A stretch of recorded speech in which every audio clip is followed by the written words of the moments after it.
أعوذ بالله من الشيطان الرجيم. بسم الله الرحمن الرحيم.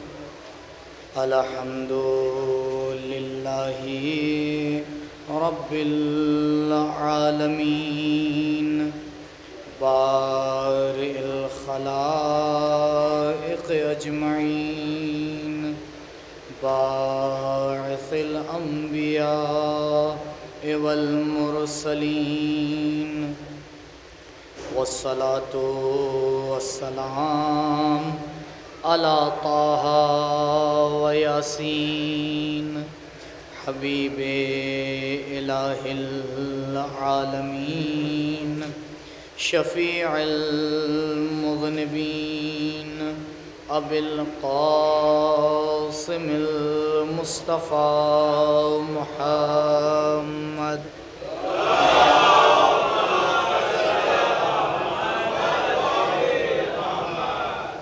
وعلى أهل بيته الأطيبين الأطهرين المعصومين المظلومين الذين أذهب الله عنهم الرجس وطهرهم تطهيرا.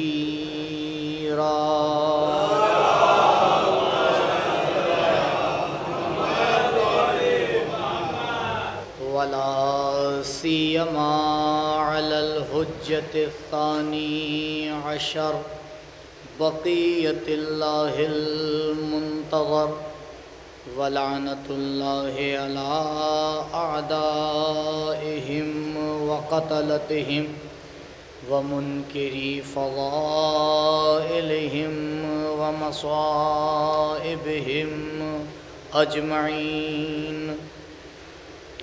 أما بعد فقد قال الله الحكيم في بيانه الكريم. أعوذ بالله من الشيطان الرجيم. بسم الله الرحمن الرحيم. تبارك الذي بيده الملك وهو على كل شيء قدير. الذي خلق الموت والحياة ليبلوكم أيكم أحسن عملا وهو العزيز الغفور. درود بر محمد و آل محمد.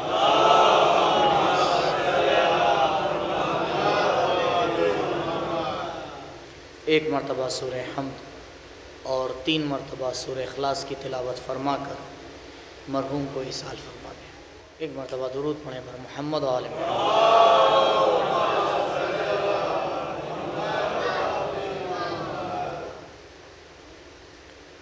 سورہ مبارک ملک کی ابتدائی آیات کی تلاوت کا شرف حاصل ہوا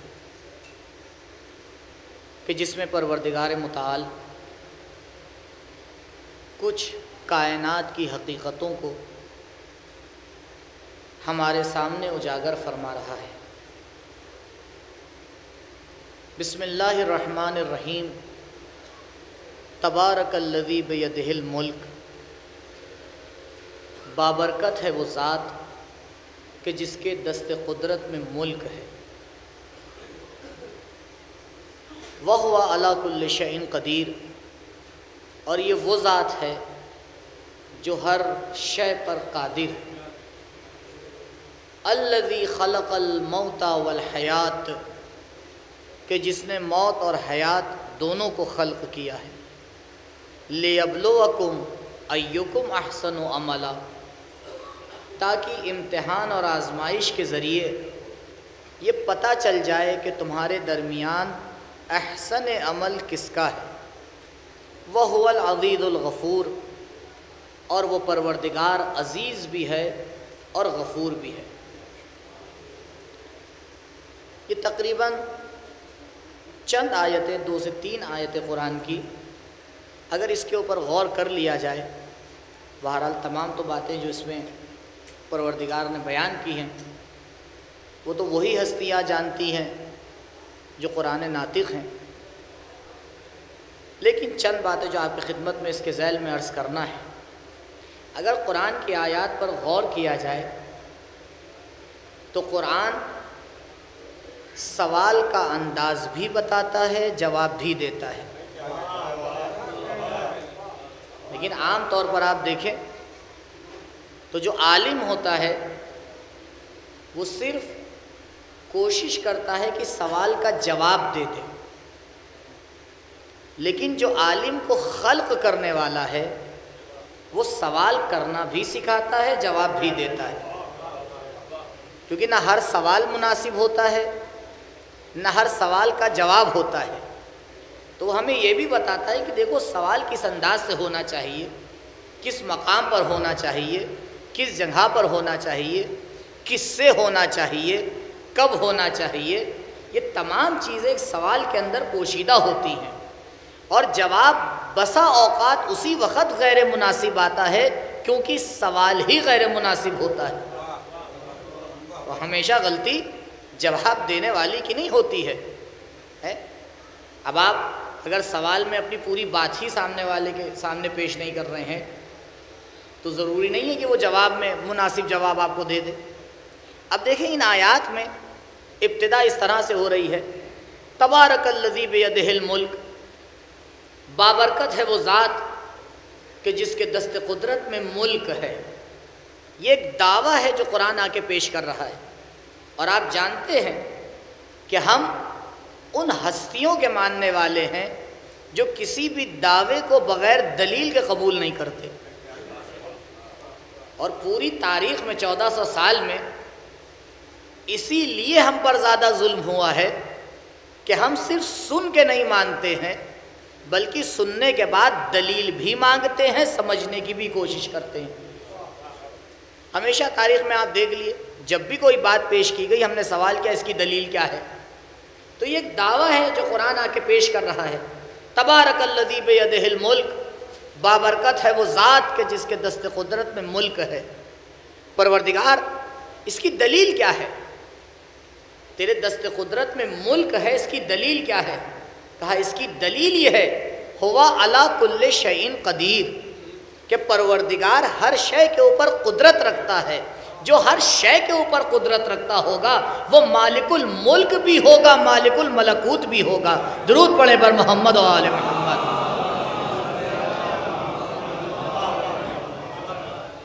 اب جیسے ہی آ کے یہ دلیل پیش کی گئی کہ پروردگار ہر شے کے اوپر قادر ہے، دوبارہ سوال کھڑا ہو گیا۔ پروردگار، یہ سوال کا انداز ہمیں سکھایا جا رہا ہے کہ پروردگار تو ہر شے پر قادر ہے، اس پر کیا دلیل ہے؟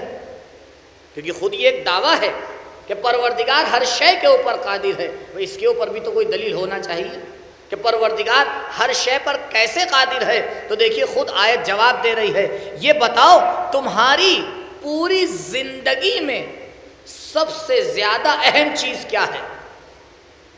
بھئی انسان اشرف مخلوقات، اور اس اشرف مخلوق کی سب سے اہم ترین شے اس کی زندگی، اور سب سے تعجب والی چیز موت۔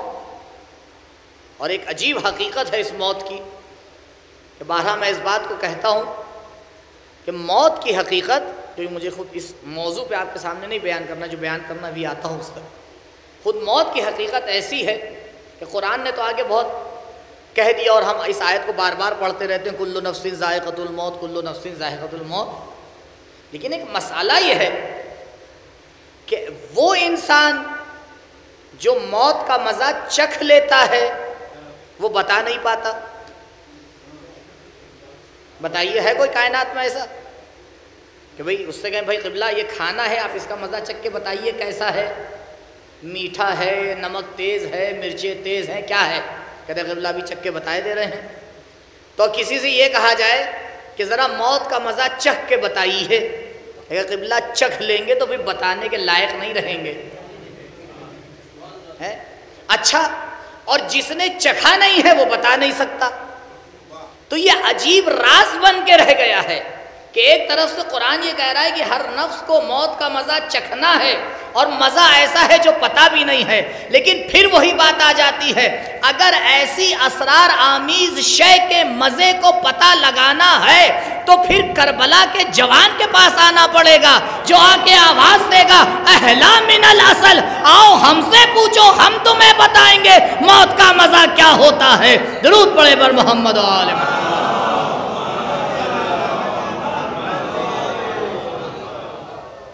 اب جب مزہ بتانا ہوتا ہے تو وہاں ایک مسئلہ اور ہے ہمارے سامنے کہ بھائی ہم کسی کھانے کا مزہ آپ کو اس وقت بتا سکتے ہیں جب آپ کو کسی چیز کا مزہ پتا ہو. ہے اگر کسی انسان کو مٹھاس کا مزہ ہی نہیں پتا اور میں نے کوئی میٹھی چیز کھائی اور اس سے میں کہوں قبلہ یہ میٹھی ہے، کہتا مٹھاس کہتے کسے ہیں؟ تو آپ کسی شے کے مزے کو اسی کو سمجھا سکتے ہیں جسے اس شے کا مزہ پتا ہو. جسے پتا نہیں ہے آپ اسے کیا سمجھا پائیں گے؟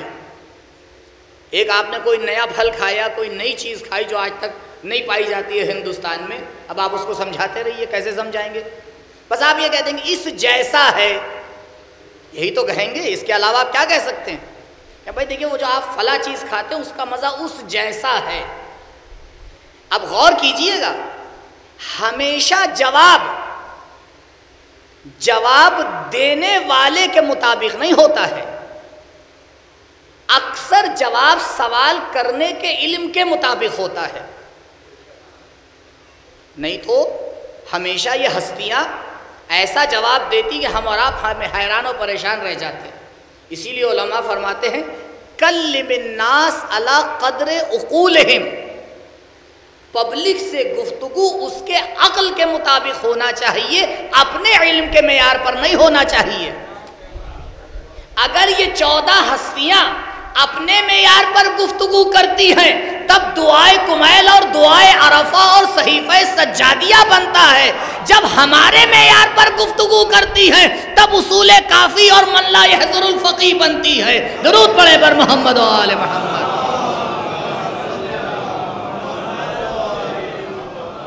کیوں؟ کیونکہ یہ دیکھا جاتا ہے گفتگو کس سے ہو رہی ہے. اسی لیے اگر اہل بیت کو پہچاننا ہے تو اہل بیت احادیث سے سمجھ میں نہیں آنے والے ہیں، اہل بیت کو دعاؤں سے سمجھنا پڑے گا کہ جب پروردگار سے گفتگو کرتے ہیں تو کلام کا معیار کیا ہوتا ہے. کیونکہ جب عوام سے گفتگو ہو رہی ہے تب ان کے اعتبار سے گفتگو ہو رہی ہے، علم کے اعتبار سے نہیں ہو رہی ہے. جو باب مدینۃ العلم ہے جب وہ آگے عام لوگوں سے گفتگو فرماتے ہیں تب معیار ان کے اعتبار سے ہوتا ہے کیونکہ بات ان کو سمجھانا ہے. لیکن جب خلاق کائنات سے گفتگو ہوتی ہے پھر دیکھیے اس کا انداز ہی بدل جاتا ہے.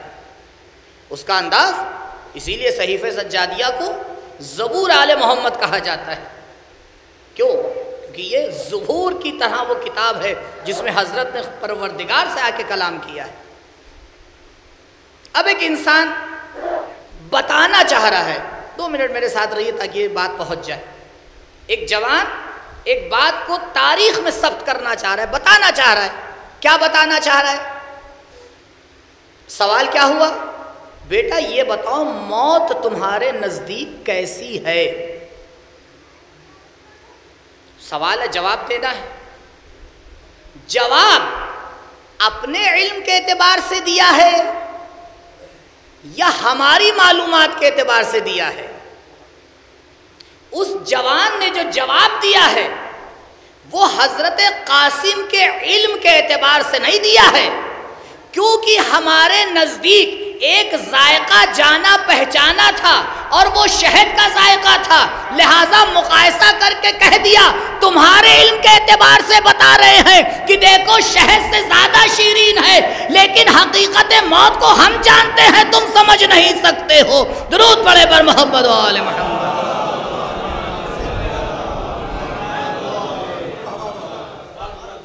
جواب انہی نے اپنے علم کے اعتبار سے نہیں دیا ہے. اللہ وہ حقیقت موت بتاتے تو ہم سمجھ ہی کب پاتے. تو کہا بھائی تم اتنا سمجھتے ہو، تمہاری معلومات اتنی ہیں، لہٰذا ہم تمہارے علم کے اعتبار سے آگے جواب دے رہے ہیں۔ تو کوئی یہ نہ سمجھے کہ ہاں حقیقت موت کو بتا دیا، نہیں۔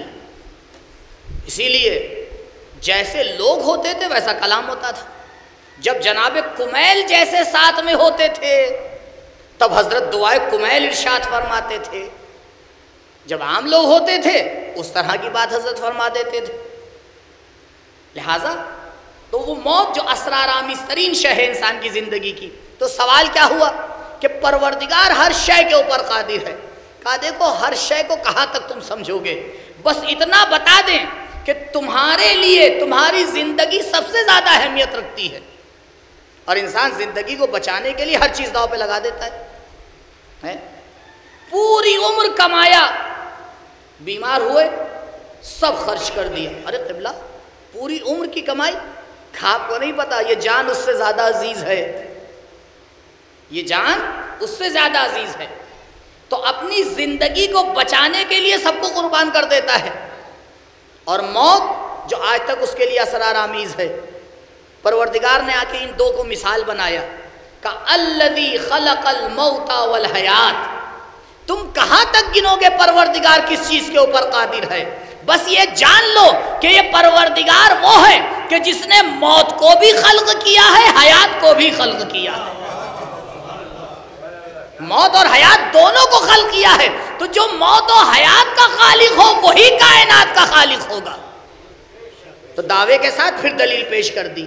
اب پھر اس کے اندر سوال کھڑا ہو گیا کہ اچھا پروردگار یہ بتا تو نے موت و حیات کو خلق کیوں کیا ہے؟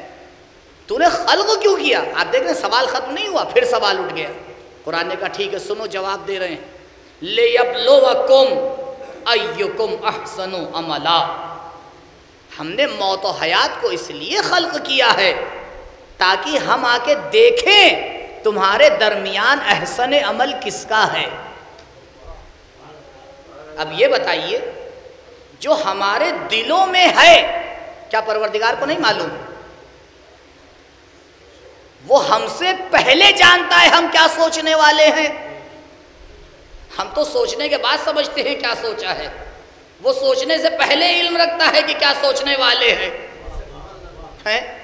ہم غور و فکر کرنے کے بعد ارادہ کرتے ہیں کیا کرنا ہے، اسے پہلے سے علم ہے ہم کیا کرنے والے ہیں۔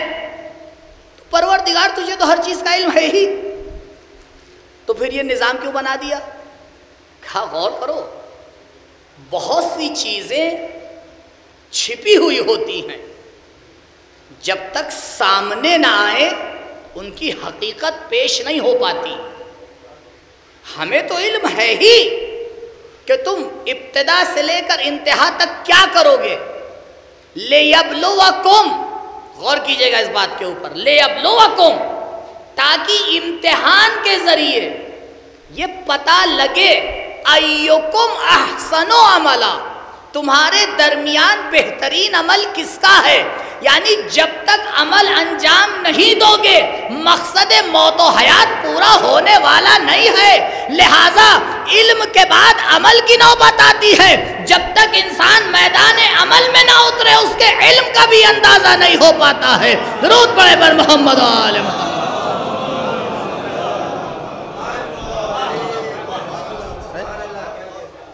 آپ عالی ترین عقیدہ لے کے بیٹھ جائیے، کامل ترین عقیدے کے آپ مالک ہوئیے، لیکن جب وقت اظہار ہو آپ اسے بیان نہ کر پائیے، آپ اس کے مطابق عمل نہ کر پائیے، تو قبلہ یہ کس کام کا ہے؟ ایک انجینئر کو آپ بلائیے، قبلہ یہ دیوار گر رہی ہے، ذرا دیکھیے کہاں سے ٹھیک کیا جائے، اور بڑے ہی انتظام کے ساتھ ان کو بلایا جائے، بڑی لمبی پروفائل ہو، اور آنے کے بعد وہ دیکھیں بھائی میری تو سمجھ میں نہیں آ رہا ہے، آپ کیا کہیں گے؟ یہ آپ کا علم کس کام کا؟ بھائی وہ علم جو کسی مشکل کو سالو نہ کر پائے، وہ علم جو انسان کو ایک قدم آگے نہ بڑھا پائے، اس کے لیے کیا کہا جاتا ہے؟ بھائی یہ علم کس کام کا؟ یہی تو جملہ ہم اور آپ استعمال کرتے ہیں، لیکن یہ بھی حقیقت ہے جب تک وہ علم نہ آ جائے عمل میں تبدیل نہیں ہو سکتا۔ مسئلہ یہی ہوتا ہے، غور کیجئے گا، مسئلہ یہ ہوتا ہے کہ جہاں پر دو چیزیں ملی بھی ہوں، جب آپ ان کو الگ کر دیں گے مشکل کھڑی ہو جاتی ہے۔ نبی نے کیا فرمایا؟ انی تارکن فیکم الثقلین، کتاب اللہ و عطرتی اہل بیتی، بار بار کہا، غدیر کے میدان میں کہا، دنیا سے رخصت فرماتے وقت کہا، بار بار کہا، دیکھو ایک نہیں چھوڑ کے جا رہا ہوں، ثقلین چھوڑ کے جا رہا ہوں۔ مسلمانوں میں مشکل کب کھڑی ہوئی؟ اس وقت کھڑی ہوئی کہ نبی جو دو چھوڑ کے گئے تھے، ایک نے ایک حصے کا دامن تھام لیا، دوسرے نے دوسرے حصے کا دامن تھام لیا۔ نبی بار بار کہتے رہے دیکھو مسئلہ حل نہیں ہونے والا ہے، میں دو کو چھوڑ کے جا رہا ہوں، دونوں کو تھامنا پڑے گا۔ درود پڑھے پر محمد و آل محمد۔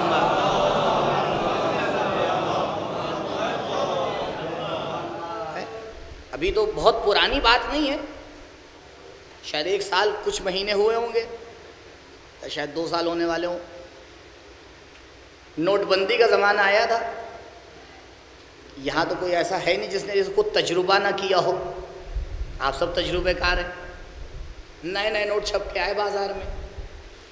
یہ بتائیے اگر ایک نوٹ بازار میں چھپ کے آتا 2000 روپے کا، اور ایک طرف وہ پرنٹ ہوتا دوسری طرف نہ ہوتا، کوئی آپ سے لیتا؟ کیا مشکل ہے بھائی، ایک طرف چھاپ دیجئے دوسری طرف چھوڑ دیجئے، کیا نہیں قبلہ؟ آپ لے جائیے کسی دکان کے اوپر 500 کا نوٹ دیجئے، ایک طرف پرنٹ ہو دوسری طرف نہ ہو، لے گا آپ سے؟ اس کی مانیتا نہیں ہے،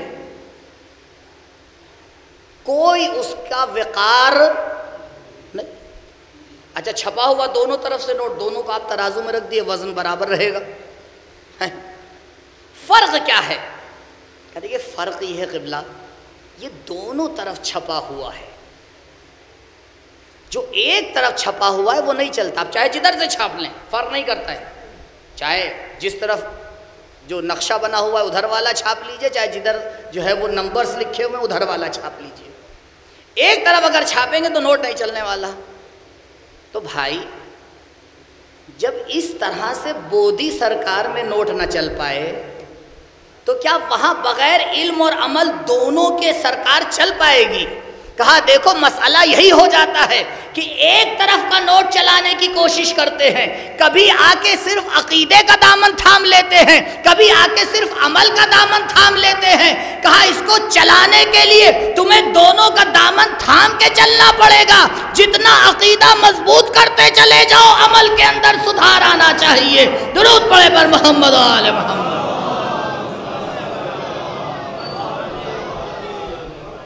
ایک رخا نہیں چلے گا کہ ایک آئے ادھر سے آ کے تھام لے کہ دیکھیے قبلہ سب کچھ عقیدہ ہے اور کچھ نہیں ہے، تو پھر یہ لِیَبْلُوَکُمْ أَیُّکُمْ أَحْسَنُ عَمَلًا کی آیت کیوں نازل ہو گئی؟ بھئی پروردگار نے یہاں پہ صرف عمل کا کے ذکر کیا۔ اب کوئی اس آیت کو لے لے کہ بھئی دیکھیں پروردگار نے صرف عمل کا ذکر کیا ہے، تو بھی یا ایھا الذین آمنوا کا کیا ہوگا؟ مسئلہ یہاں سے کھڑا ہو جاتا ہے کہ انسان پوری طرح سے ایک مسئلے کو نہیں آ کے سمجھتا، ایک حصے کو لے لیتا ہے بس اسی کے اوپر آ کے چپ ہو جاتا ہے، نہیں، پورے مسئلے کو سمجھنے کی ضرورت ہے۔ لِیَبْلُوَکُمْ، اس لیے ہم نے تمہیں خلق کیا، اس لیے موت و حیات کو خلق کیا، لِیَبْلُوَکُمْ أَیُّکُمْ أَحْسَنُ عَمَلًا، تاکہ پتہ چلے تمہارے درمیان احسن عمل کس کا ہے، وَهُوَ الْعَزِیزُ الْغَفُورُ۔ بس اب آخری سوال اور اس کے جواب پہ غور کریں۔ احسن، یہ لفظ احسن پہ غور کیجئے گا، اسی سے ملتا جلتا ایک لفظ آپ نے سنا ہوگا، اعلم۔ کس کی تقلید ہوتی ہے؟ کہا اعلم کی تقلید ہوتی ہے۔ عالم یعنی کیا؟ کہا وہ مجتہد جو دوسرے مجتہدوں سے ایک ذرہ یا بہتر اور اوپر اور بالا تر ہے، اس کو کہا جاتا ہے عالم۔ تو یہ بتائیے اگر ایک وقت میں 4 مرجع 5 مراجع ہیں، عالم ایک ہوگا یا ایک سے زیادہ ہوگا؟ یہ لفظ عالم کا مطلب ہی ہے کہ ایک ہوگا۔ اب اگر ہم نہ طے کر پائیں تو پھر اختیار دے دیا جاتا ہے کہ آپ جس کو عالم سمجھ رہے ہیں آپ اس کی تقلید کیجئے۔ اب اے بی سی ڈی جس کو جو عالم سمجھ رہا ہے وہ اس کی آگے تقلید کرتا ہے، لیکن یہ ہمیں یقین ہے کہ سب سے بہتر ایک سے زیادہ نہیں ہو سکتا۔ اب ہم پتہ نہ لگا پائیں وہ الگ بات ہے، تو عربی میں اس کو اس طرح سے بیان کیا جاتا ہے۔ اب پروردگار نے یہاں پہ کیا کہا؟ احسن عمل کس کا ہے؟ بڑی مشکل ہے، یعنی آیت میں بہت باریکی ہے۔ احسن عمل کس کا ہے؟ احسن عمل کا مطلب یہ ہے کہ جتنے لوگ عمل کر رہے ہیں اس میں سب سے بہتر عمل کس کا ہے؟ اگر واقعاً آیت یہی کہنا چاہ رہی ہے تو اس کا مطلب یہ ہے کہ ایک گاؤں میں جو سب سے بہتر ہے بس وہی قبول، باقی سب بیکار۔ کیا واقعاً ایسا ہے؟ آپ کو لگتا ہے اسلام میں یوں ہوگا کہ بھائی جو بھی ہم کر رہے ہیں کچھ نہیں، صرف پروردگار اس کو دیکھے گا جس کا عمل احسن ہے؟ اگر احسن کا یہی معنی ہے سب سے بہتر، تو سب سے بہتر نہیں ہوں گے؟ بھائی مسجد میں جماعت میں سب کھڑے ہوں گے لیکن سب سے بہتر کسی ایک ہی کی تو ہوگی، تو باقی کی نماز کا کیا ہوگا؟ سب آ کے عزاداری کریں گے، سب سے بہتر، کیونکہ ہمارے کیا بھی تو مقایسہ ہونے لگتا ہے نا، ان کی مجلس اور ہماری مجلس، سب سے بہتر کا بھائی یہ سب سے بہتر ہے، پروردگار نے اس کو چن لیا، تو باقی کا کیا ہوگا؟ لِيَبْلُوَكُمْ أَيُّكُمْ أَحْسَنُ عَمَلًا۔ یہ آیت کیا کہنا چاہ رہی ہے؟ اگر احسن کا معنی یہی ہے تو پھر ہمیں کیا کرنا ہے؟ تو پھر بڑی مشکل ہو جائے گی۔ کیوں؟ کیونکہ ولو محنت سب کریں لاسٹ میں نتیجہ ایک کو ملے گا۔ جیسے آج کل آپ دیکھ لیے دنیا کا طریقہ یہی ہے، دوڑتے سب ہیں، فرسٹ کیا آتے ہیں؟ کوئی ایک ہی تو آتا ہے، اور فرسٹ انعام کس کو دیا جاتا ہے؟ اسی ایک کو دیا جاتا ہے۔ لیکن پروردگار کا نظام ہی اس سے الگ ہے، اور ہمارے مسائل اس لیے کہ ہم اپنے بنائے ہوئے نظام سے اس کے نظام کو آ کے کمپیئر کرتے ہیں جو سب سے عالی ہے۔ عجیب بات ہو جاتی ہے، یعنی اب ہم نے ایک نظام بنایا ہے، اب آ کے اس سے مقایسہ کرتے ہیں اللہ کے کاموں کا، تو کہتے ہیں یہ کیوں ہو گیا، یہ کیوں ہو گیا۔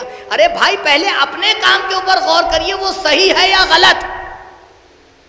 ابھی میں ایک مثال دوں تاکہ بات روشن ہو آپ کے لیے۔ آج کل نظام یہ ہے اسکولوں کا،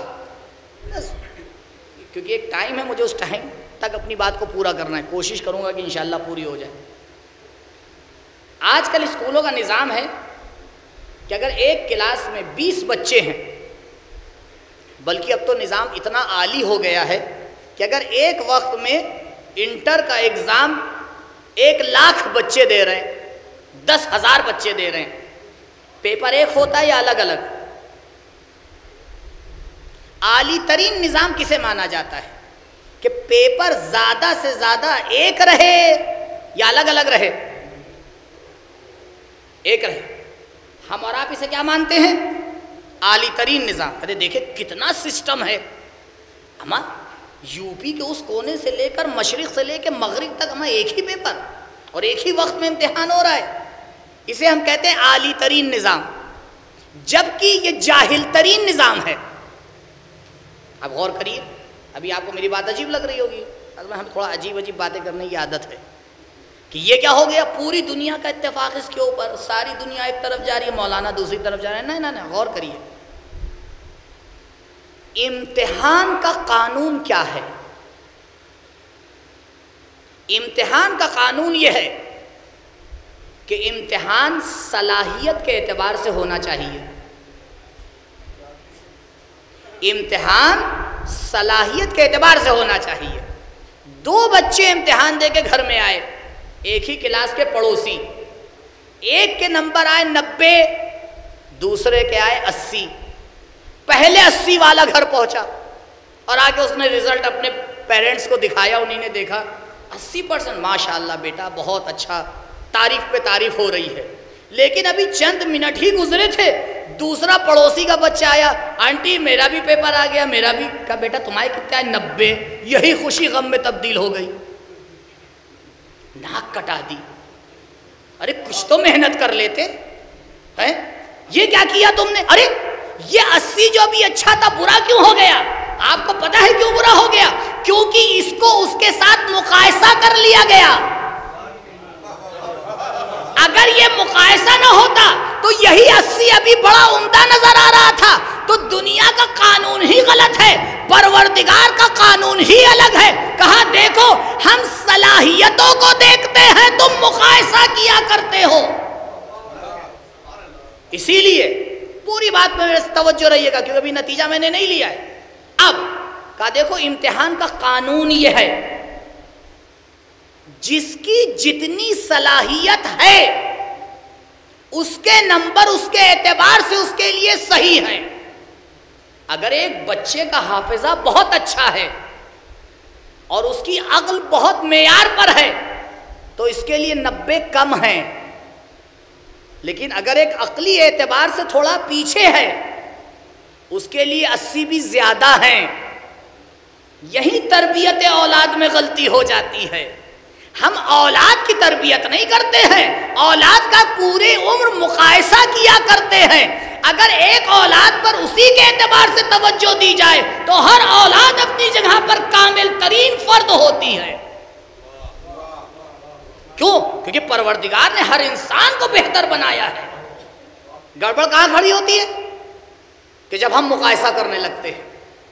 قبلہ ایک منزلہ گھر نہیں ہے، گھر ہے، لیکن یہ گھر نظروں سے گر جاتا ہے جب پڑوس کا 2 منزلہ بن جاتا ہے۔ کیوں؟ کیونکہ مقایسہ کرنے لگے۔ کہا دیکھو ہمارا قانون الگ ہے، ہمارا امتحان الگ ہے۔ اچھا یہ بتائیے، ابھی میں نتیجہ لوں گا، یہ بتائیے امتحان سے ایک دن پہلے ڈیٹ کا اعلان ہو یہ زیادہ بہتر ہے یا جس وقت ایڈمیشن ہوتا ہے اس وقت امتحان کا اعلان ہو جائے؟ جتنے پہلے اعلان ہو ایگزام کا اتنا ہم نظام کو بہتر مانتے ہیں۔ اور آج کل تو آپ ایڈمیشن کرانے جائیے وہ اسی ٹائم آپ کو دے دیں گے کہ بھائی دیکھیے یہ فلاں تاریخ میں امتحان ہے اور آپ ابھی سے تیاری کر لیجئے۔ یہ عالی ترین نظام ہے؟ نہیں، اس میں بھی مشکل ہے، غور کریے۔ پروردگار کا نظام ہی الگ ہے۔ پروردگار آخری وقت تک امتحان کا ٹائم نہیں بتاتا۔ جس کو پتا ہے بتا دے کہ کب حضرت ملک الموت آنے والے ہیں، کسے پتا؟ کہا دیکھو اگر پہلے سے وقت بتا دیتے ہیں تو کوئی 3 مہینے پہلے تیاری شروع کرتا ہے، کوئی 1 مہینے پہلے شروع کرتا ہے، کوئی 1 ہفتہ پہلے شروع کرتا ہے، باقی دن تو ایسے ہی گزر جاتے کیونکہ اطمینان ہے امتحان کی ڈیٹ کیا ہے۔ لیکن ہم کبھی بھی امتحان اور موت کی ڈیٹ کو نہیں بتاتے ہیں تاکہ ہر وقت تم تیاری میں رہو، پتہ نہیں کب امتحان ہو جائے۔ یہی نظام احسن ہے، یہی نظام احسن ہے۔ تو دیکھیے دنیا کدھر جاتی ہے، پروردگار کا نظام کدھر جاتا ہے۔ پروردگار کے نزدیک سب احسن ہیں، بس اس مسئلے کو کلیئر کرنا ہے، سب احسن ہیں۔ یہ کیسے ہو سکتا ہے سب احسن ہو؟ قبلہ احسن تو کوئی ایک ہی ہوگا، عالم تو کوئی ایک ہی ہوگا؟ کہ نہیں، ہمارے نظام میں ہر شخص احسن ہو سکتا ہے۔ کیسے؟ کہ دیکھو اس بات کے اوپر غور کرو، اس بات کے اوپر غور کرنا ہمارے لیے ضروری اور اس بات کو مجھے آپ تک پہنچانا ہے۔ یہ سارا مقدمہ اس کے لیے تھا کہ جو پروردگار کا نظام ہے اسے سمجھیں۔ ہماری اور آپ کی محنت یہ ہے اہدنا الصراط المستقیم۔ دن میں کئی مرتبہ یہ دعا مانگتے ہیں کہ پروردگار ہمیں صراط مستقیم پہ باقی رکھ۔ صراط مستقیم کی 2 خصوصیتیں ہیں۔ پہلی خصوصیت، صراط مستقیم سب سے چھوٹا راستہ ہوتا ہے۔ آپ 2 نقطوں کو نظر میں رکھیں اور کہیں ایک سیدھی لائن کھینچیے، یہ سب سے چھوٹی ہوگی، ذرا سی بھی ٹیڑھی ہوگی اس کا فاصلہ بڑھ جائے گا۔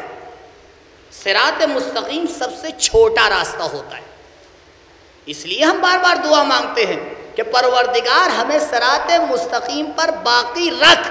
کیوں؟ کیونکہ صراط مستقیم سے باہر نکلنے کا امکان ہے۔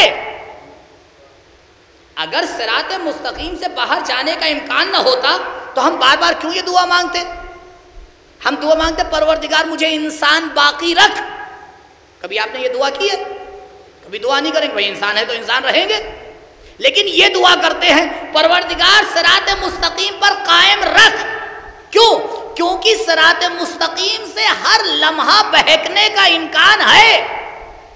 لہذا کوئی نماز صبح پڑھ کے یہ نہ فیصلہ لے لے کہ نماز ظہر تک ایمان باقی رہ جائے گا. کوئی اس رمضان میں شب قدر منانے کے بعد یہ فیصلہ نہ لے لے کہ اگلے رمضان تک ایمان باقی رہ جائے گا. اسی لیے پروردگار نے کہا دن میں 5 نماز میں یہ دعا ہے. کوئی نماز بغیر سورہ حمد کے نہیں ہوتی. لا صلاۃ الا بفاتحۃ الکتاب.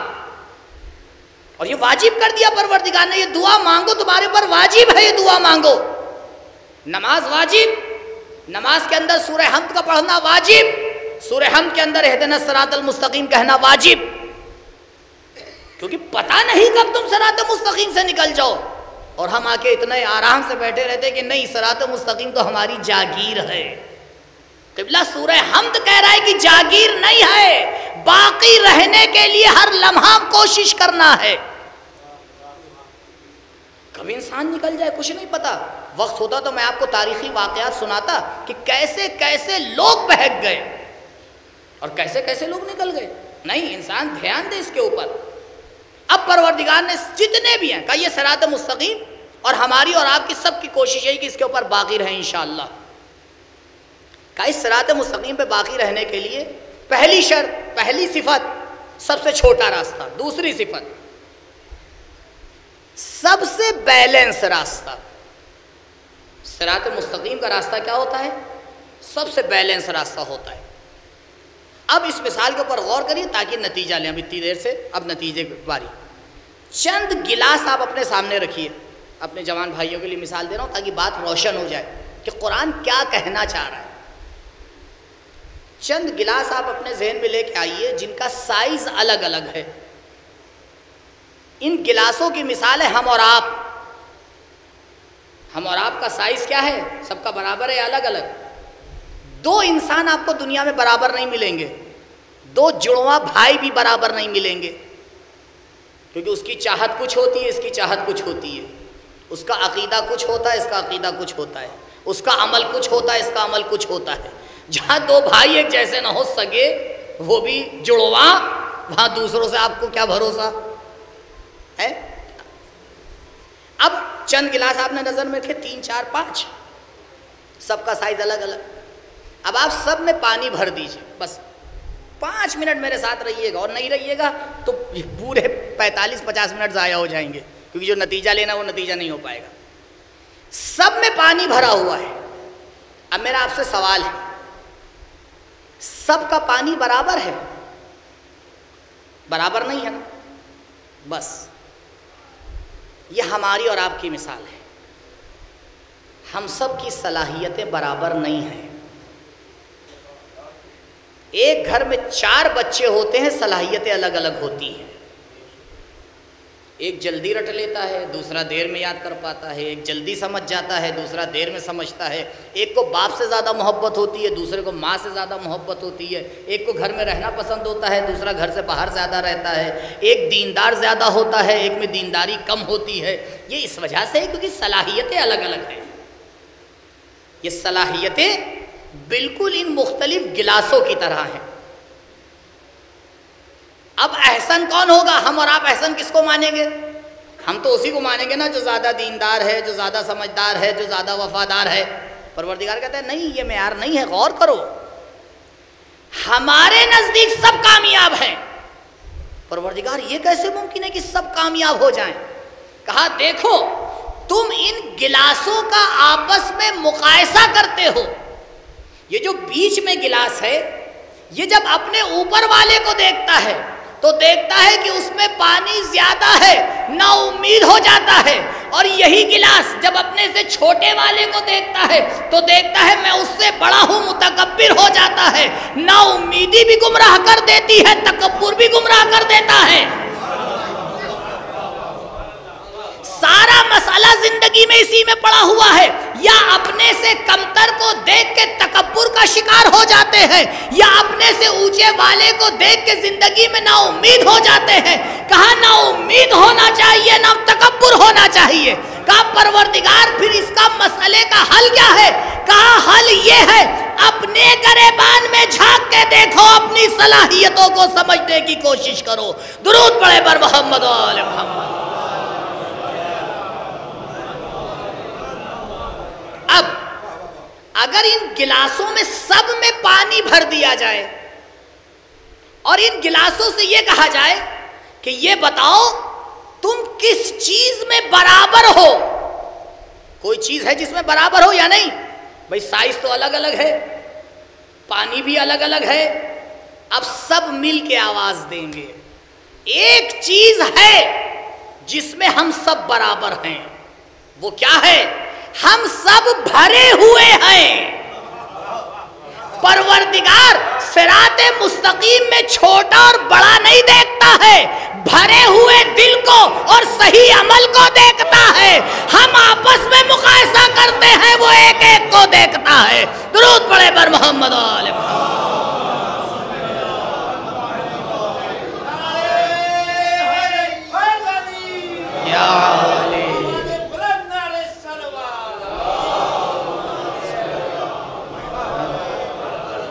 اور اگر اسے سمجھنا ہے تو آئیے کہیں نہیں جانے کی ضرورت ہے، کربلا چلتے ہیں۔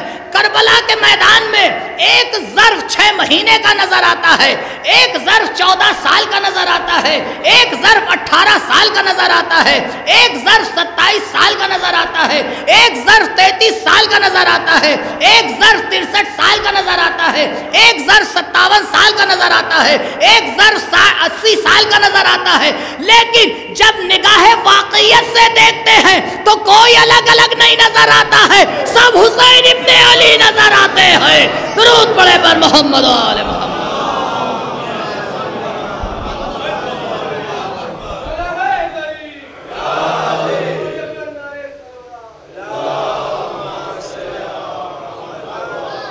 تبھی تو شاعر نے کہا سب سے چھوٹے تھے۔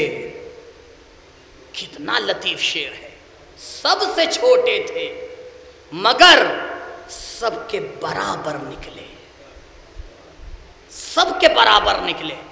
لِيَبْلُوَكُمْ أَيُّكُمْ أَحْسَنُ عَمَلًا، ہم تمہارا کسی دوسرے کے ساتھ مقایسہ نہیں کرتے ہیں، ہم تمہارا مقایسہ تمہارے ساتھ کریں گے۔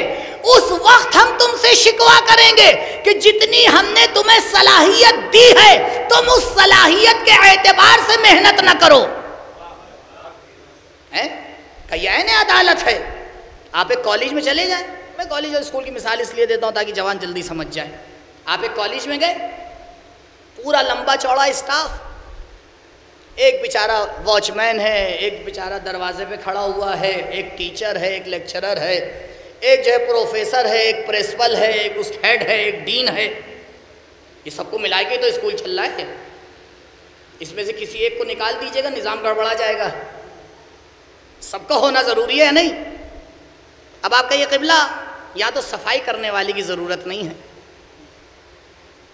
صفائی کرنے والا پست نہیں ہے،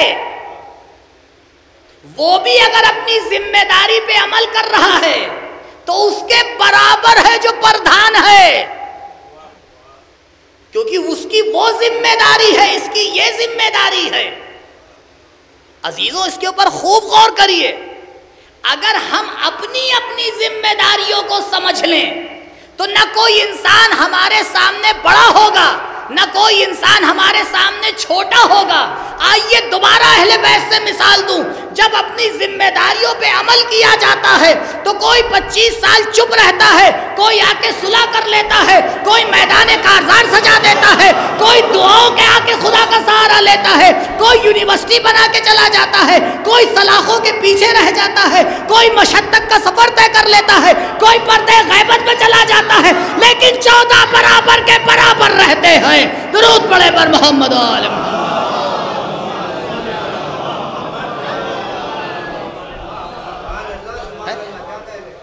اب پہلی تاریخ آئی، یہ جتنا اسٹاف تھا سب کے اکاؤنٹ میں سیلری چلی گئی۔ ہم نے بینک سے جا کے اسٹیٹمنٹ نکلوایا اور آئے ہیڈ کے پاس، اکاؤنٹنٹ کے پاس، قبلہ یہ کیا ناانصافی ہے؟ ارے بھائی کیا ناانصافی ہوگی؟ ایک کو 5,000، ایک کو 10,000، ایک کو 20,000، ایک کو 50,000۔ قبلہ عدالت سے کام لیجیے۔ ہیں آپ میں سے کون عدالت کو مانے گا کہ سب کو برابر پے کیا جائے؟ مانیں گے آپ کہیں گے عدالت ہی یہ ہے کہ جس کا جتنا ظرف ہے اتنا دیا جائے۔ جس نے ظرف کو بنانے کے لیے زیادہ محنت کی ہے، عجیب بات ہے، ایک جج آ کے ایک سائن کرتا ہے سیلری زیادہ ہو جاتی ہے، وکیل زیادہ محنت کرتا ہے سیلری کم ہوتی ہے۔ کہا مسئلہ اس سائن کو نہ دیکھو، یہاں تک پہنچنے کے لیے جو محنت کی ہے اسے بھی دیکھو۔ یہ سب جوڑ کے حساب کیا جائے گا، لہٰذا پروردگار ہر انسان کو الگ الگ آ کے چیک کرتا ہے، مقایسہ نہیں کیا جاتا ہے۔ ہم اس لیے پھنسے رہتے ہیں کہ ایک دوسرے سے مقایسہ کرنے لگتے ہیں، ہماری مجلس کیسی ہوئی، فلاں کی کیسی ہوئی، اس نے نماز کیسے پڑھی، ہم نے کیسے پڑھی، ہمارا بچہ کہاں گیا، اس کا بچہ کہاں گیا۔ اسی ٹینشن میں پوری زندگی گزر جاتی ہے۔ ہر ایک اپنا گریبان سمجھ لے، پورا معاشرہ گلستان بن جائے گا۔ درود پڑھے پر محمد و آل محمد۔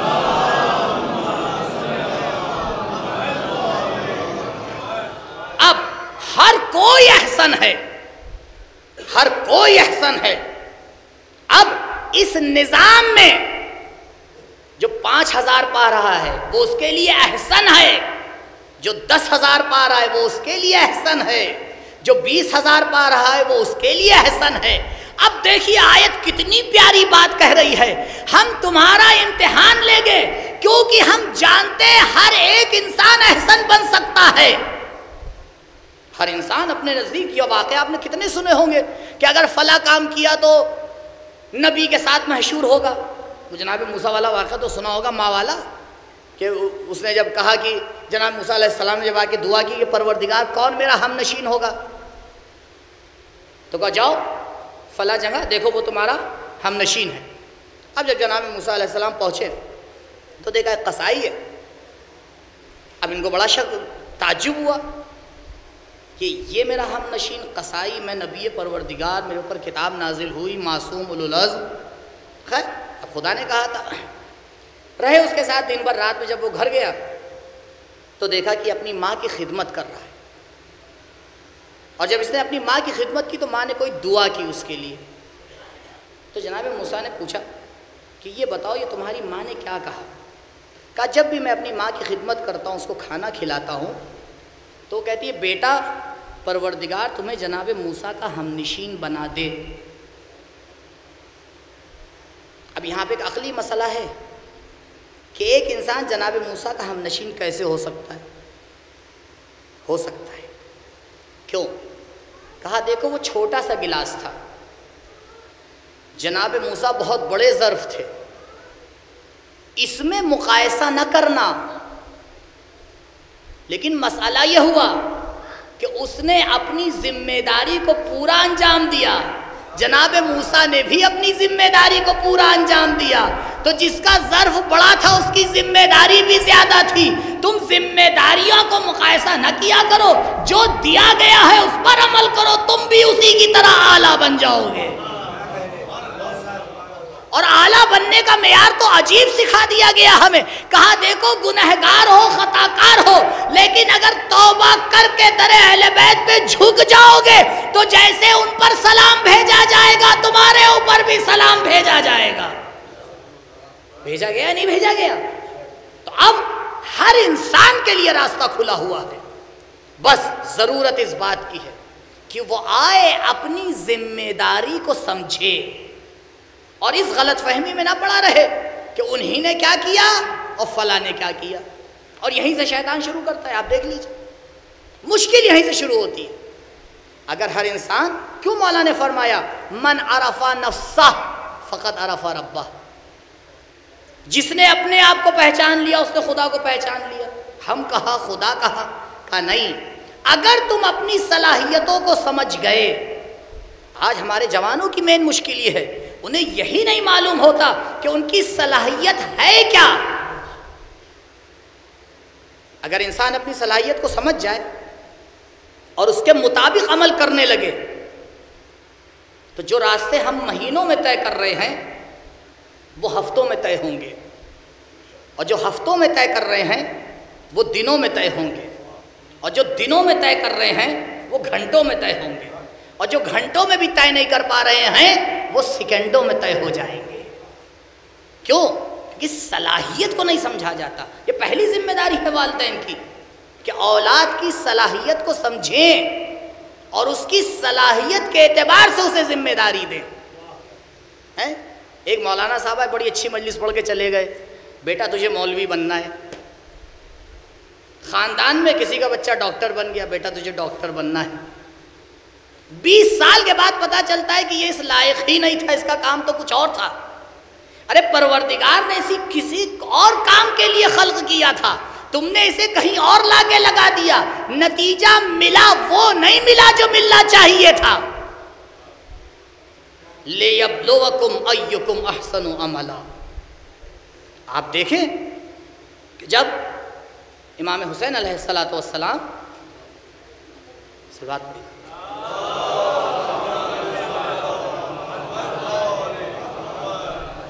مکے سے کوفے کی طرف چلے ہیں تو آپ نے راستے میں کئی لوگوں کو دعوت دی، بھیج کے بلایا، دعوت دی۔ تو مولا نے ہر ایک کو تو دعوت نہیں دی، کیوں بعض لوگوں کو دعوت دی؟ مولا نے آ کے دیکھا کہ کون سا ظرف ہے جو دعوت حسین کو قبول کر سکتا ہے۔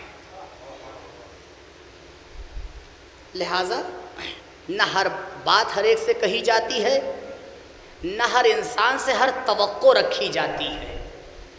اس لیے ہم لوگ بہت جلدی نا امید اور ناراض ہو جاتے ہیں، کیونکہ بے جا توقع کر بیٹھتے ہیں، سامنے والے کی صلاحیت کو سمجھا ہی نہیں۔ بھائی جتنا ظرف ہے اتنا اس سے توقع رکھو، کبھی نا امید نہیں ہوگے۔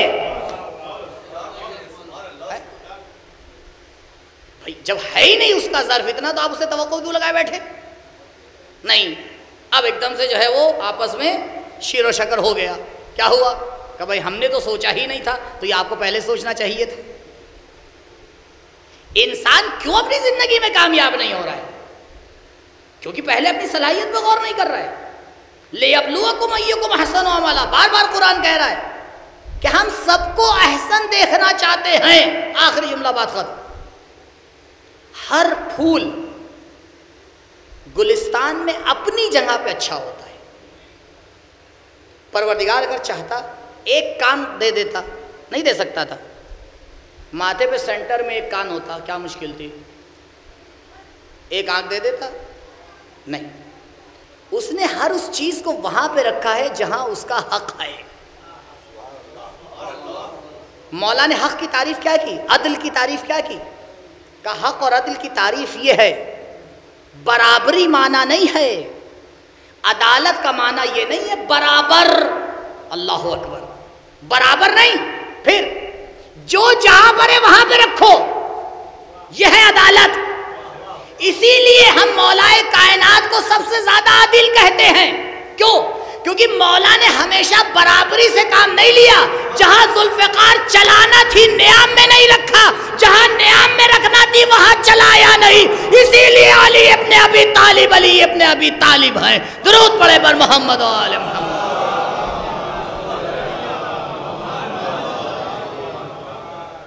یہ درس لینا ہے مولا کی زندگی سے۔ جہاں بولنا ہے وہاں چپ نظر نہیں آتے، جہاں چپ رہنا ہے وہاں بولتے نظر نہیں آتے، جہاں غضب کرنا ہے وہاں مسکراتے ہوئے نظر نہیں آتے، جہاں مسکرانا ہے وہاں پہ غضب نہیں کرتے ہیں، جہاں پہ شفقت کا ہاتھ پھیرنا ہے وہاں پہ واپس نہیں بھیجتے ہیں، جہاں واپس بھیج دینا ہے وہاں پہ دست شفقت نہیں بھیجتے ہیں۔ اخلاق یہ نہیں ہے کہ ہم سب سے خوش ہو کے ملیں، اخلاق یہ ہے جس سے جیسے ملنا ہے ویسے ملیں۔ یہ کون سا طریقہ ہے؟ ظالم سے بھی ویسے ہی مل رہے ہیں، مظلوم سے بھی ویسے ہی مل رہے ہیں؟ نہیں، مظلوم سے مظلوم کی طرح ملنا ہے، ظالم سے ظالم کی طرح ملنا ہے، جو اپنا ہے اس سے اپنے کی طرح ملنا ہے، جو غیر ہے اس سے غیر کی طرح ملنا ہے۔ یہ عدالت کا تقاضا ہے۔ عدالت کا تقاضا یہ نہیں ہے کہ ہر انسان ایک ہی چیز کھا لے، عدالت کا تقاضا یہ جس کی جو ضرورت ہے وہ کھائے۔ آپ ہاسپٹل میں بریانی لے کے کیوں نہیں پہنچ جاتے؟ کھچڑا لے کے کیوں نہیں پہنچ جاتے؟ یہ ہمیشہ فروٹ ہی لے کے کیوں جاتے ہیں؟ قبلہ یہ کل تک تو بریانی کھا رہے تھے، آج فروٹ لے کے آپ پہنچ گئے، کہ کل کا تقاضا الگ تھا، آج کا تقاضا الگ ہے۔ تو اب اگر محرم آئے کالے لباس پہن لے تو تعجب نہ کرنا، وہ اس وقت کا تقاضا ہے، یہ اس وقت کا تقاضا ہے۔ لہٰذا عید میں عید منانا تقاضا ہے، غم میں غم منانا تقاضا ہے۔ درود پڑھے بر محمد و آل محمد۔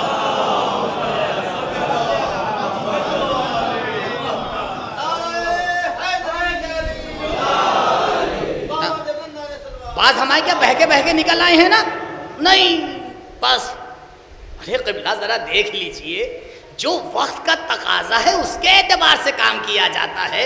بہت زیادہ اہل بیت کو ماننے والے ہیں تو آپ صرف ایک کو مانیے، باقی 13 کو نہ مانیے، کیونکہ ایک ہی میدان میں آ کے لڑا ہے، باقی کوئی نہیں لڑا ہے۔ سیکھیں، یہ سیرت اہل بیت کس کے لیے؟ ہمارے اور آپ کے لیے۔ کہ قبلہ ہم تو نہیں مانتے مرجع کی، ہم تو معصوم کی تقلید کرتے ہیں۔ ارے قبلہ جب معصوم کی تقلید کا وقت تھا تو معصوم سامنے حاضر تھا، آج غلام معصوم حاضر ہے تو اس کی تقلید کرنا پڑے گی۔ وقت بدلتا رہتا ہے، تقاضے بدلتے رہتے ہیں۔ ابھی میں اس مائک کو اٹھا کے کنارے رکھ دوں، ارے مولانا صاحب کیا یہ پرانے زمانے میں نہیں تھا، بدعت ہے۔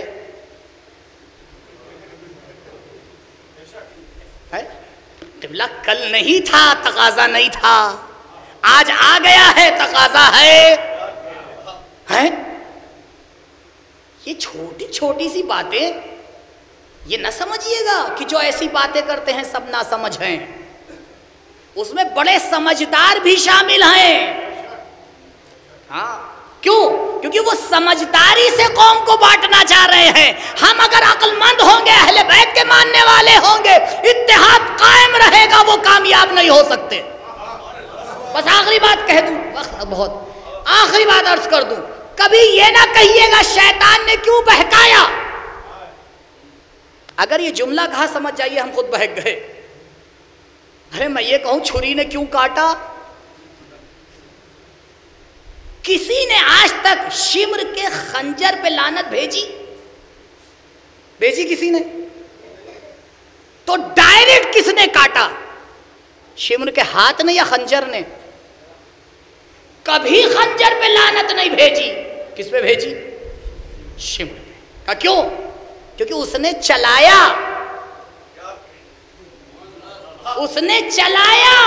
شیطان کو نہ کہیے بہکایا، خود غور کریے کیوں بہک گئے۔ یہ ہماری غلطی ہے کہ ہم بہک جاتے ہیں۔ ارے کوئی بھی بہکے کوئی گلہ اور شکوہ نہیں ہے، علی والا بہک جائے گلہ اور شکوہ ہوتا ہے۔ درود پڑھے بر محمد و آل محمد۔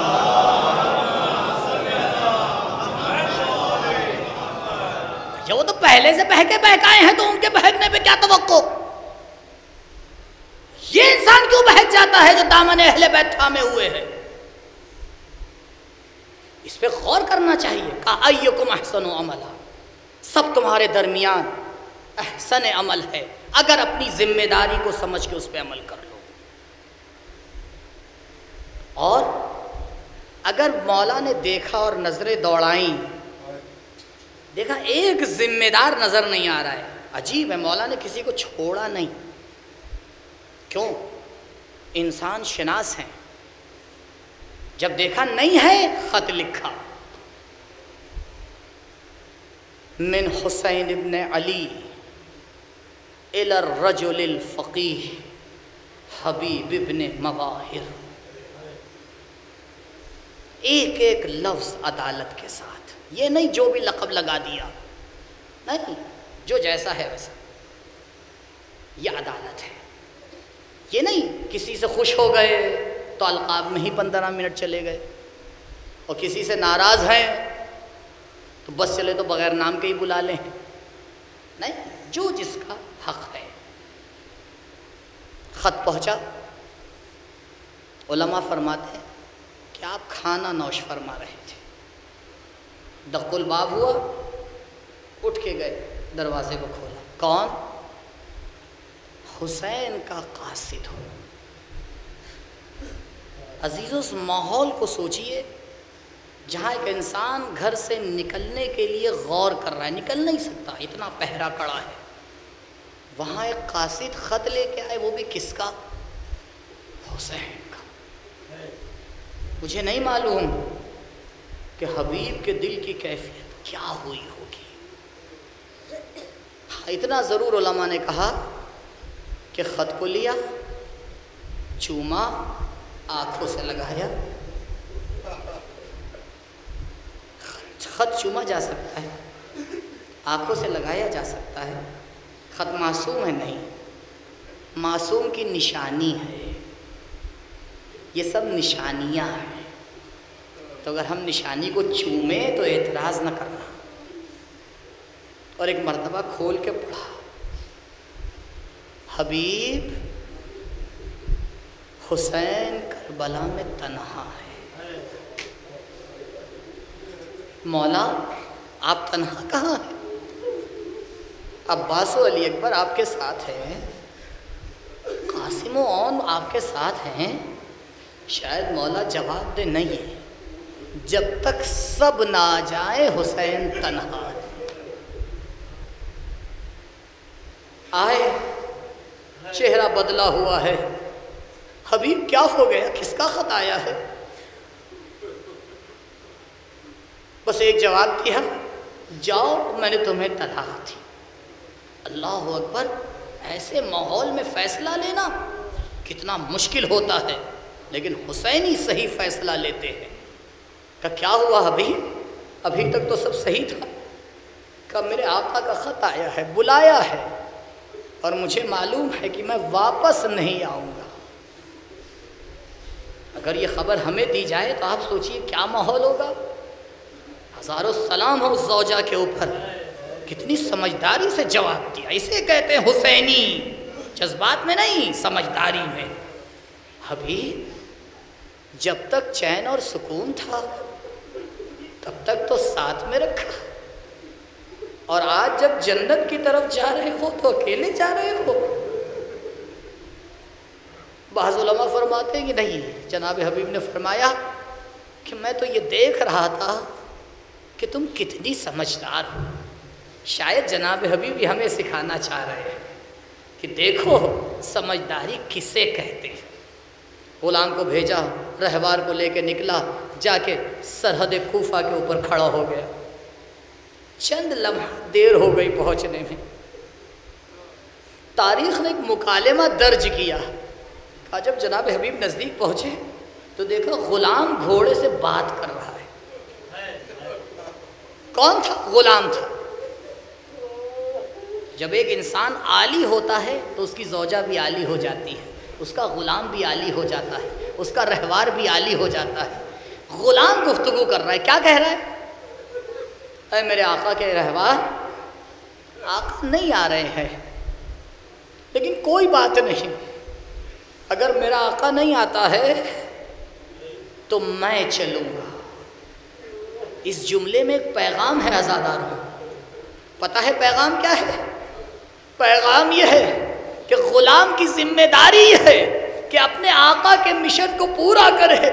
اگر آقا پردے غیب میں ہے، اسے آنے میں دیری ہو رہی ہے، تو یہ غلام کی ذمہ داری ہے کہ ہاتھ پہ ہاتھ رکھ کے نہ بیٹھ جائے، بلکہ اپنے آقا کے مشن کو پورا کرے۔ مولا ہم یہی کہتے رہتے ہیں کہ آپ کب آئیے گا، عدل و انصاف کو پھیلائیے گا۔ ارے یہ نہ کہو آپ کب آئیے گا، ارے پہلے خود عدل و انصاف کو پھیلانے کی تیاری کر لو، اسے کسی کی ضرورت نہیں ہے۔ سچا غلام وہ ہوتا ہے جو اپنے آقا کے مشن کو آگے بڑھاتا ہے۔ غلام حبیب نے ہمیں سکھا دیا، جزاکم ربکم خیر الجزا۔ ایک مرتبہ جناب حبیب پہنچتے ہیں، سرحدوں کو پار کرتے ہیں، کربلا کی سرحد میں داخل ہوتے ہیں، آواز حسین بلند ہوئی، عباس بیٹا علی اکبر جاؤ، حبیب آئے ہیں، حبیب ہزاروں سلام ہو تمہارے اوپر۔ ارے چند دن پہلے اسی سرزمین پر حسین بھی آئے تھے، لیکن کیسا استقبال ہوا تھا، لجام فرس پر ہاتھ ڈالا گیا، زہرا کا لال کرب و بلا کہتا ہوا آیا تھا، لیکن تمہارے استقبال کو عباس و علی اکبر آ رہے ہیں۔ آزادارو جناب حبیب پہنچے، شہزادی نے سلام کہلوایا، بس ایک جملہ کہا، کیا وقت آ گیا ہے اہل بیت پر، شہزادیہ غلام کو سلام کہلوا رہی ہے۔ ہاں صاحبان عزا، ہر ایک انسان ہمارے درمیان سے چلا جاتا ہے، غم باقی رہتا ہے، لیکن دل کو سکون مل جاتا ہے کہ صحیح سے قبض و کفن ہو گیا، مومنوں نے دفن کا انتظام کر دیا، مجلس و فاتحہ کا انتظام ہو گیا، لیکن ہائے زہرا کا لال سید سجاد ہاتھوں میں ہتھکڑیاں، اے بنی اسد ایک چٹائی لاؤ تاکہ حسین کا جنازہ۔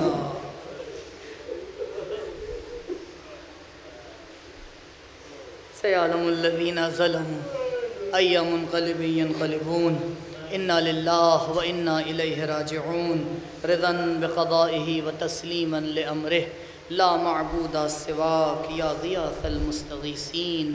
بار الہ امام کے ظہور میں تعجیل فرما، ہمارا نام ان کے اعوان و انصار میں شمار فرما، بار الہ پرچم اسلام کو سر بلند فرما، پرچم کفر و نفاق کو سر نگو فرما۔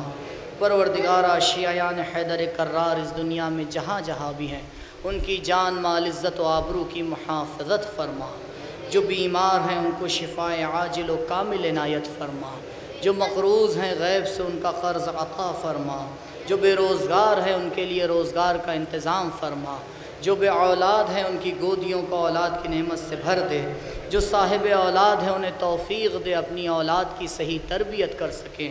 بار الہ علماء عالم مراجع کرام کا سایہ ہمارے سروں پر باقی رکھ، مملکت اسلامیہ کا تحفظ فرما، جب ہم اس دنیا سے جائیں تو ایک ہاتھ میں قرآن دوسرے میں دامن اہل بیت ہو۔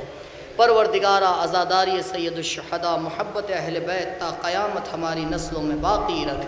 پروردگارہ جن مرحوم کے ایصال ثواب کے لیے اس مجلس کا انعقاد کیا گیا ہے، انہیں اپنے رحمت خاصہ کے جوار میں جگہ عنایت فرما۔ بار الہ ہمارے گناہوں کو بخش دے۔ پروردگارہ جب تک ہم سے راضی نہ ہو جانا ہمیں اپنے پاس مت بلانا۔ بار الہ ہماری پہلی اور آخری دعا تیری بارگاہ میں یہی ہے، امام کے ظہور میں تعجیل فرما، ہمارا نام ان کے اعوان انصار میں شمار فرما۔ ربنا تقبل منا انک انت السمیع العلیم۔ ایک مرتبہ سورہ حمد اور 3 مرتبہ سورہ اخلاص کی تلاوت فرما کر جملہ مومنین و مومنات خصوصاً مرحوم کی روح کو اس الفاظ